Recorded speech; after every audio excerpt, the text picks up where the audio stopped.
teel a yeewu ñi dul julli sax te bëgg a wërsëg dinañ ko def parce que nee nañu biddantikat du gudd fan maa ngi lay bëgg a nettali ñetti ci biddantikat du ko dal dara baaxu ci na du gudd fan yal nañu ci yàlla musal fan wu gàtt ak bon du bari wërsëg soxla mu tëë faju yal nañu ci yàlla musal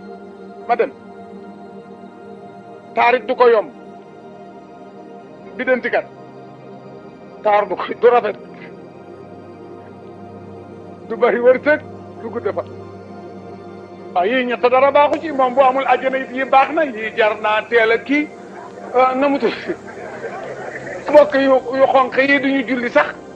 ñu tuutee ciy biddanti dégg naa ci mag mu ne Sidi Haaj Malik radiyallahu taala anhu ba mu nekkee Ndar di foytu xam-xam ku daan guddee tëddal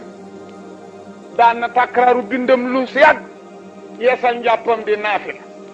am bés nag mu di ko def ba mu guddi mu ne naa wéer sama wet gi noppal ba mu langaanii di yóotu fenêtre am pour tëj mu ngi jàkkaarloo kër Wesiya wala Sukaay wala Dalmas denn kër ci kër yu mag yi mu ngi fekk patron baa ngi takk weer yu weex ta lampe bi di vérifier carnet yi Sidi Hadj Malick bëtam ne toq ci moom mu yuux ne moo kii di toxal àddina rek ndee moo mën a ñàkk nelaw ak lalam bu nooy ba man Malick ma bëgg lu ma musal bàmmeel bëgg ndam bis pénc di mu ubb sànni palanteer yooyu yeesalaat njàppam fa la ko fajar fekk